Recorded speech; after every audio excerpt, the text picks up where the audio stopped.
Yeah, but what about HB2? Isn't that killing us? I mean, NCAA's taking games away, and nobody likes us anymore. Well, we passed HB2 in 2015. That was last year, right? Look at number 11 here. Now, North Carolina is the 9th largest state in the country by population. So we're right in the middle of the top 20. If you look at our revenue growth as a state this year over last year, this year being the year after we passed HB2, guess where we rank, how we compare to the other 20 largest states? We're just falling woefully behind them, right? Because everybody hates our guts and nobody's coming. No. Well, maybe we're lucky enough to break even. No. Well, maybe we're beating them by 10%. No. 20%? Nobody beats anybody by 50%. We're beating them by 100%. We are doubling. Our revenue growth is double the other 19 of the 20 largest states this year. Our representative, Pat McElrath, down in Carteret County, said their occupancy rate this summer has been over 95%. It's been the best she's ever seen in her life. And Pat may be just about as old as I am. I'm not trying to give away any trade secrets here, but she's not in her 20s, I'll put it that way.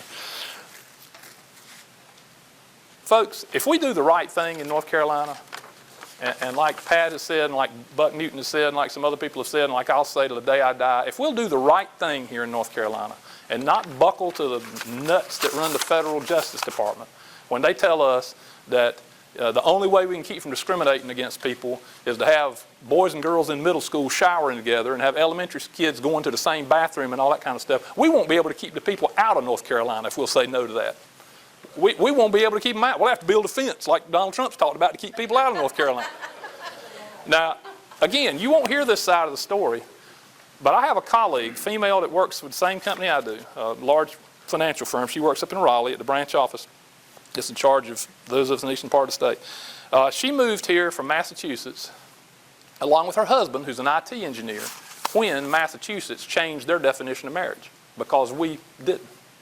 They moved here with 3 children. One of them's graduated from college and is the 3rd taxpayer out of that family to pay taxes in North Carolina. She gave me a list of people from New Jersey, Massachusetts, California, who had moved here to North, just that this one person knew, that had moved here to North Carolina simply because of our conservative social laws. Now, I don't know how many thousands of times that's been repeated all over the state, but I know it's been repeated a lot or you wouldn't see these numbers that we see. We wouldn't have the 4th fastest growing economy. We wouldn't have the fastest rising median income. We wouldn't have those things. Just one more story. I've got a friend of mine who, a young fellow, moved here from Ohio a few years ago. His dad's chief master sergeant in one of the reserve, I forget if it's Army or Air Force or whatever, up in Ohio. Has 3 master sergeants working under him. Normally, this guy comes to North Carolina and vacations at the beach each year because his son and his grandkids are here. Normally, the other 3 go to the Gulf, to Mississippi or Florida because it's closer for them to get to. This year, because we passed HB2, all 4 families vacationed in North Carolina to show their support for what we're doing. Now again, I don't know how many times that's being repeated. These are just, things I just hear just because people tell me.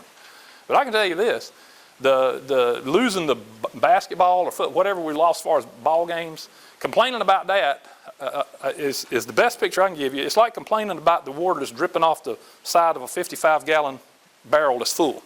You worried about the sweat dropping off the sides of it. They could move every college game in North Carolina out of state and it wouldn't be a drop in the bucket in our economy.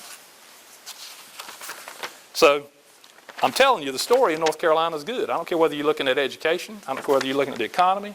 I don't care whether you're looking at regulatory reform.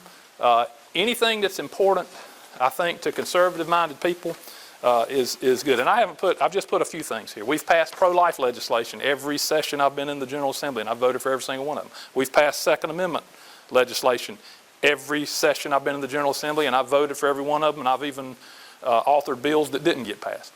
And I voted against every water and down amendment that got added to every Second Amendment bill we've passed.